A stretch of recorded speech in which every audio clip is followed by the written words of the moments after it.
Hari ini kita akan buat ulasan. Gambar di bawah menunjukkan situasi terkini COVID-19 di Malaysia. Tulis ulasan tentang grafik tersebut dalam bentuk perenggan. Panjangnya ulasan kamu hendaklah antara 50 hingga 80 patah perkataan. Untuk sekolah jenis kebangsaan, 40 sehingga 70 patah perkataan.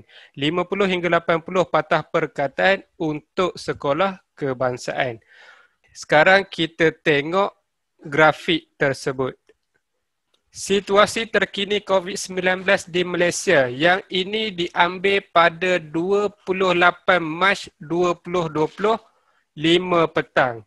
Kes baharu sebanyak berapa tu? 159. Kes baharu 159. Yang ini pada 28 Mac 2020, bulan 3 hari tu. Okey, sekarang saya nak betulkan sedikit dalam grafik ni. Perkataan dikemas kini perlu dieja jarak. Yang ini dieja rapat. Sepatutnya kena eja jarak. Dikemas kini. Perlu dieja jarak. Kalau dikemas kinikan, baru boleh eja rapat. Seramai 73 kes positif COVID-19 sedang dirawat di unit rawatan rapi ICU. Seramai, sepatutnya sebanyak. Nasihat kesihatan berkaitan COVID-19.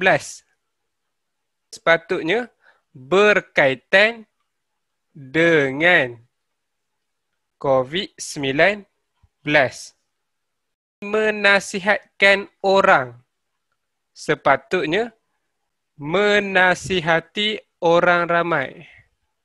Penjarakan sosial. Okey, betul. Bukannya 2K tetapi 1K saja. Penjarakan sosial. Minima. Minimum kan? Tidak hadir perhimpunan. Sepatutnya tidak menghadiri perhimpunan. Elakkan dari keluar. Sepatutnya elakkan diri daripada keluar. Elakkan diri daripada keluar. Tidak keluar rumah. Sepatutnya tidak keluar dari rumah. Berjumpa orang lain. Sepatutnya berjumpa dengan orang lain. Elak pengangkutan awam. Sepatutnya elakkan penggunaan pengangkutan awam. Sekarang kamu dah sekolah, jadi macam mana norma baharu kamu di sekolah? Irfan cakap dekat bahagian chat tu jaga jarak. Okey, betul, jaga jarak berapa meter? Okey, Irfan bagi tahu 1 meter. Pakai mask, pakai pelitup muka. Okey, yang itu yang kamu lakukan di sekolah. Kamu juga perlu membasuh tangan dengan kerapnya ataupun melakukan sanitasi. Grafik menunjukkan situasi terkini COVID-19 di Malaysia yang semakin meruncing. Sehingga pukul 5 petang 28 Mac 2020, sebanyak 159 kes baharu COVID-19 telah dilaporkan di Malaysia sehingga menyebabkan Malaysia mencatat jumlah keseluruhan sebanyak 2,320 orang.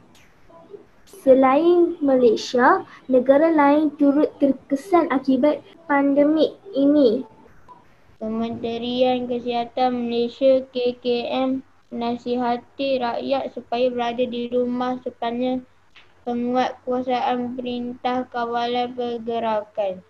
Selain itu, gerakan sosial juga perlu diamalkan oleh seluruh rakyat seperti tidak menghadiri perhimpunan serta mengelakkan penggunaan pengangkutan awam. Kesimpulannya, wabak ini mendidik warga dunia agar mengutamakan kebersihan dan kesihatan diri. Okey, terima kasih. Sama. Perkataan meruncing maksudnya keadaan itu menjadi genting ataupun semakin membimbangkan. Perkataan pandemik maksudnya wabak yang tersebar dengan cepatnya sehingga seluruh dunia, iaitu pandemik. Contoh, kalau COVID-19 bukan negara kita saja, tetapi negara luar juga. Contohnya negara mana? China, Amerika, Amerika Syarikat, lagi Amerika, India, India, lagi Itali, Australia. Australia, lagi Rusia, Indonesia. Okey. Rusia. Indonesia. Indonesia. Okey. Perintah Kawalan Pergerakan. Apa ni? Duduk rumah. Duduk rumah sahaja. Okey. Arahan yang perlu kita patuhi oleh seluruh rakyat Malaysia. Penjarakan sosial. 1 meter. Okey, ulasan kamu buat 3 perenggan. Contoh yang pengenalan ni, saya salin saja grafik menunjukkan situasi terkini COVID-19 di Malaysia. Saya salin, kemudian saya tambah frasa yang semakin meruncing. Kemudian kita ambillah isi yang ada dalam grafik tersebut. Mesti ada isi tersurat, ada isi tersirat. Kemudian perenggan penutup. Penutup sum. Siapa, apa, buat apa, mengapa. Contohnya, siapa apa? Wabak ini mendidik warga dunia. Mengapa? Agar mengutamakan kebersihan dan kesihatan diri. Jadi selesai untuk ulasan berkaitan dengan COVID-19.